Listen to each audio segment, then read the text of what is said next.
Yo, what's good? This is Trucker D checking in. First off, I want to send my apologies for this video dropping so late.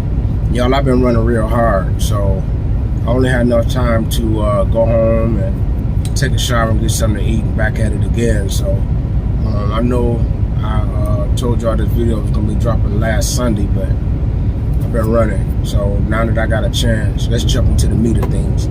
First off, we're going to do the Q&A.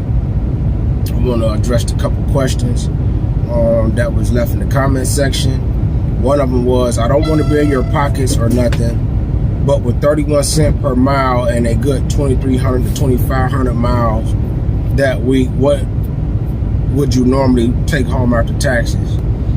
With 2,500 miles a week at 31 cents a mile, you roughly bring home around about 700 or so.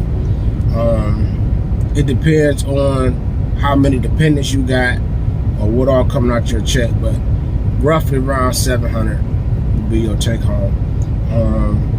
With 2,400 miles somewhere in between, it'll be around like 650, something like that, 648, somewhere in that ballpark. Trans Am does pay weekly, so keep that in mind. The next question was, does Trans Am run west of Colorado, all 48 states? To my knowledge, Trans Am runs all 48 states. Now, if you get a regional route or a dedicated route, then that could change. But OTR, you run in all 48. But majority of the loads they run is going to be Colorado, from Colorado to the east. I have met some Trans Am drivers that said they have been to California, things of that nature. So, you know, that's just, you know, something to keep in mind. Look for, just be expecting to run off 48 when you OTR. I think that's it for that for now. Oh, no. We had one more comment. Someone asked about the orientation figure 8 course. Don't sweat it. They was asking, was it a tight course? You know, what things they should be worried about. It's nothing to be worried about. It's not tight.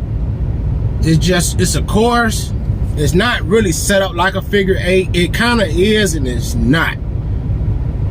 They got certain sections you're gonna go like an 8, but then they got some other sections you're gonna curve out and stuff like that.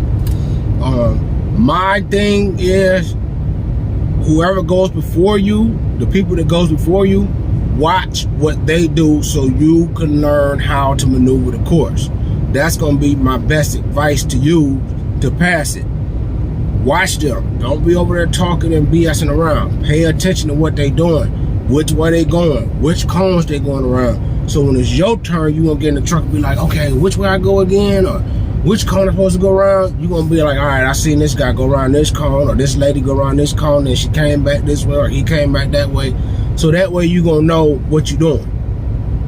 That's going to be, once you know which way to go, the rest is Gucci. You're going to weave right through there and no problem. But they're going to show you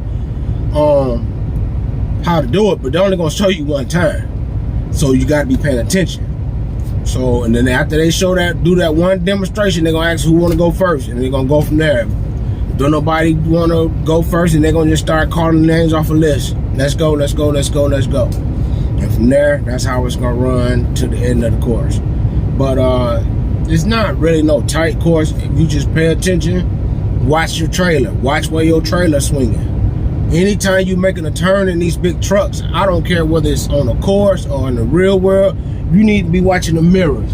If you turn it right, watch that trailer swing right. If you turn it left, watch that trailer swing left. You got to be looking at that.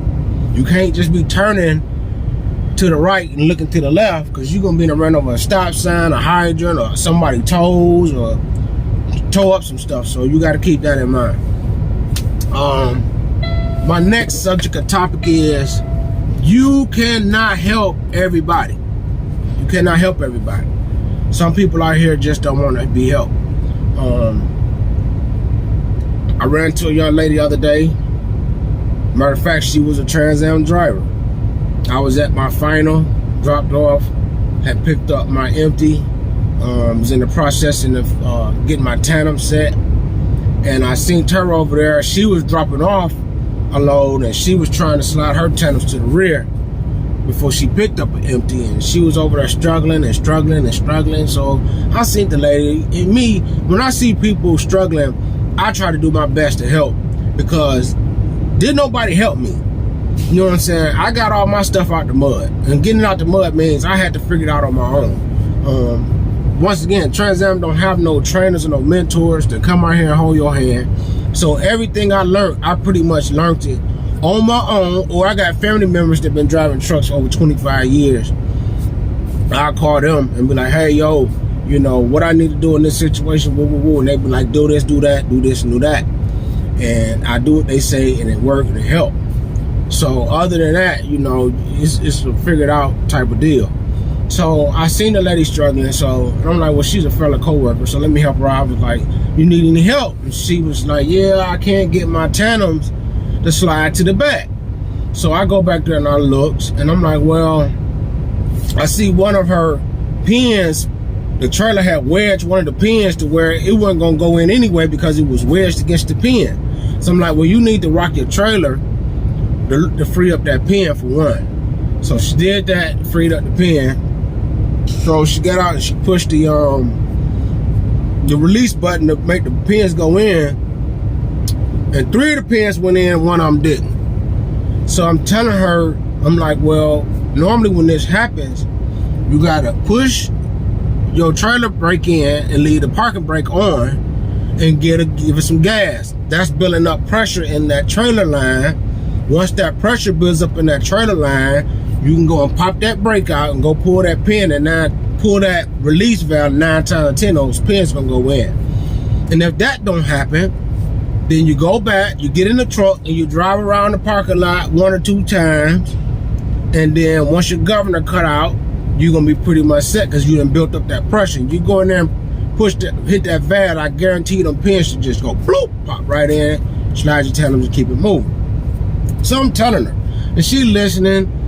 Well, at least I thought she was listening. She running around on one end of the truck, running around the other end of the truck, bamming it with her hand. I'm like, that pin is not gonna go in. You bamming on iron. That's not gonna go in with you bamming it on your hand. You know what I'm saying? So I asked her, I said, how long have you been driving? Oh, I've been driving for 2 years. I said, okay. I'm saying to myself, well, damn, you've been driving 2 years. This is something that I would think you should know. You know. But obviously she didn't. And then she made a statement. She was like, yeah, well, this is a brand new truck, a 2024 truck. So, you know, it shouldn't be doing this. And I'm like, okay, now I'm questioning you, talking about you've been driving for 2 years, because what the world do a 2024 truck got to do with a 13-year-old or 12-year-old trailer? The truck may be new, but the trailer ain't. So the trailer is all rusty and old, so that truck ain't gonna make that trailer slide or make those pins go in. That trailer gonna make that do that. You know what I'm saying? So I'm like, well, I'm telling her, I'm like, you need to ride around the parking lot, get your air up, and you can fix your problem. So I'm standing, she kept running around, looking on the truck, running around, looking on the truck, pushing pins, trying to push pins. Now it's 97 degrees, and she is dressed in all black from head to toe. I'm talking about all black, head to toe. You know what I'm saying? Yeah, I got a black hat on, a black shirt, but I got on jeans. I mean, some cutoff, some jean shorts. You know what I'm saying? Stuff like that. But she got on hot pants, long sleeve shirt, and a hat with weave on. I'm like, damn, she's sweating like, I'm talking about, man, the girl was sweating like a runaway slave, like somebody was chasing her ass. And I'm like, wow, you know what I'm saying? So I'm standing out there and I'm looking at her like, well, clearly, she got it figured to do it her way, so I need to go get myself in my truck and do what I need to do so I can keep it moving. So I say that to say this. You can't help everybody. Everybody ain't gonna want your help. You know, so it is what it is. I'm not gonna let that stop me from helping people. But I learned that Everybody ain't gonna want your help. Now I see when I try to help someone and it seems like they not grasping what I'm saying, and hell, that's on them. Let them figure it out. I'm out. But I just want to touch bases on that, man, right quick. But now let's jump into this tea time. Tea time, story time. Man, listen. I had to go on the road, as y'all know. I had to go to Kansas. Supposed to be getting my truck checked, but ended up going over there for a random drug test.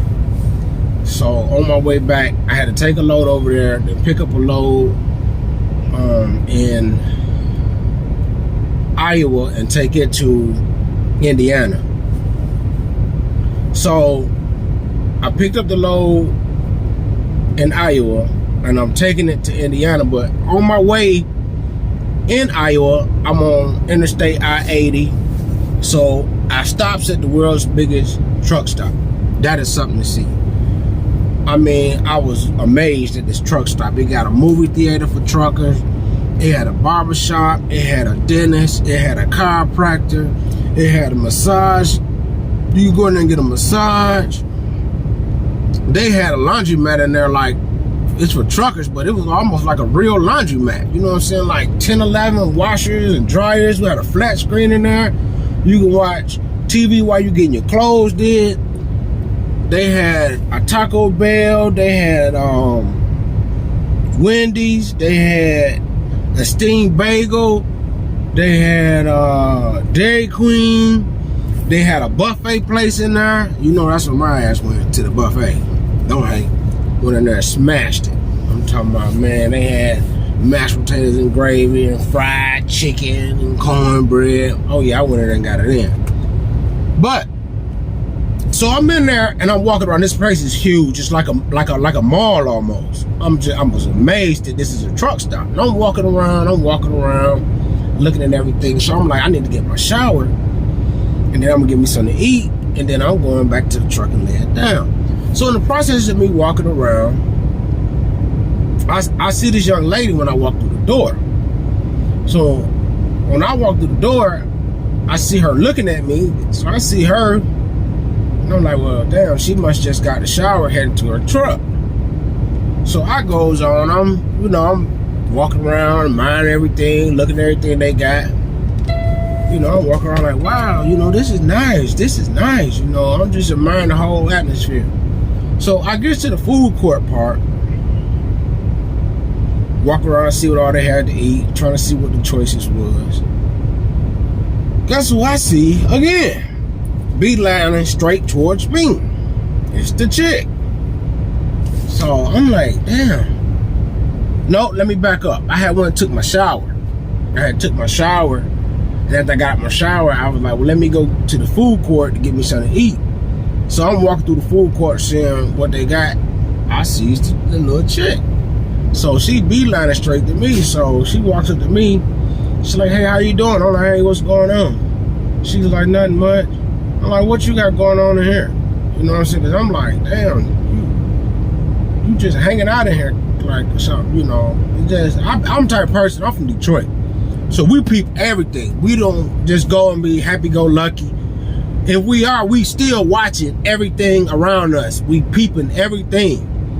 Seeing if anything moving funny or out of the ordinary, we watching. That's just how we train to do in the environment that we come from. So she was like, I know you see these big ass titties. I was like, whoa. I'm like, okay. She was like, that's what I'm on. I'm like, wow. Now, this is the killer part for me. Out of all the places I have been to St. Louis, I have been to Little Rock, I have been to a lot of major big cities.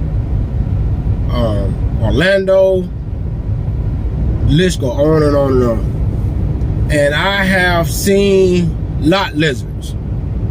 And these lot lizards, you can tell that they're lot lizards because they look like a lizard. They've been dragged through a lot. A whole hell of a lot.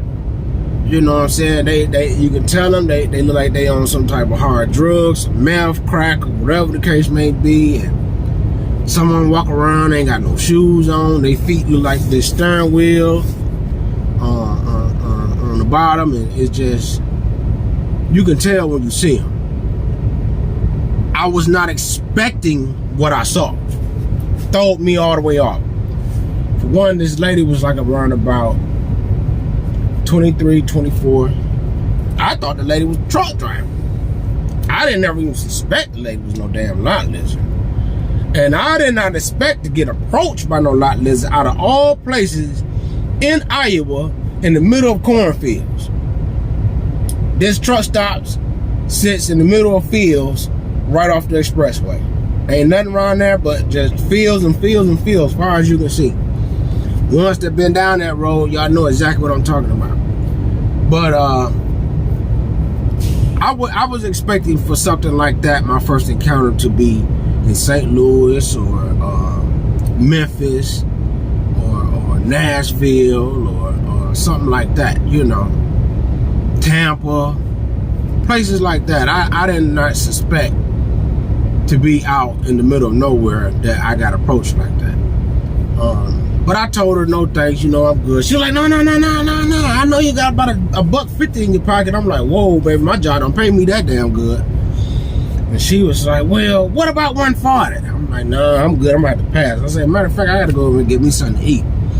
So I went and got me something to eat, and then I seen her later. I'm sitting up there looking out the window while I'm eating, and she's still running from different person. And I'm like, yeah, she ain't no truck driver, but she down sure backing up to a lot of docks, if you know what I mean. And that's a dangerous situation, man. You can't be tempted by these things out on these roads, because let me tell you something. This how I look at it. A condom ain't gonna save everything. You know what I'm saying? And she out here jumping from truck driver to truck driver to truck driver to truck driver. You don't know how many trucks she done jumped in and out before she get in your truck. And you don't know what that lady can have that you might can't get rid of. You go around and try to love 20, 30 minutes of pleasure, end up having a lifetime of pain. A week or two later, you wake up with sores all over your body, and you trying to figure out what the hell going on, and blisters popping up, and scabs and all that. So you know what I'm saying. You got to be careful, because I'm a very hygienic person. I have to take a shower basically every day. When I'm running OTR, I get a shower every other day. Or if I smell myself, I'm going to get a shower. But I don't never try to let my body get to that point. But I have heard stories from other truckers that team with truckers about other truckers' hygiene. Everybody ain't clean. So you got to understand, these women in these professions, they dealing with people that hygiene ain't that clean. And that means you're subjecting yourself to God knows what. But man, that just blew me though, man. I didn't think I was gonna get approached like that. That kind of threw me off, like for real. Like, you know, I wasn't expecting that to happen to me in the middle of a cornfield. But yeah, that was the tea. That was the tea, man. That I'm talking about that right there. That threw me, man. That threw your boy, for real. I'm talking about, like, that really threw your boy. I was like, whoa. But I just want everybody to be safe, man. And that's just food for thought. Do what you want to do, like I always say, but you know, you need to be careful out here, man. I just seen a video the other day where a guy was saying on Instagram, he was showing two women, said beware these two women, because they'll rob you while one talking to you, the other one digging in there getting your wallet. So you got to be careful, man. You can't be putting yourself in all these crazy, weird situations, you know, because it's a wicked, evil world out here. So you got to keep your head on the swivel and see what's going on and kind of peep game. And if you don't know how to peep game, then you definitely don't need to be out here tiptoeing out here, because you can get caught between the fence, and it might end up bad for you. But I want to thank everybody that subscribed so far and that jumped on and joined the channel. Once again, I cannot do this without y'all. This is a journey that we're going to walk together. If anybody got any questions or comments, anything that I can do to help you along your journey, do not hesitate to drop.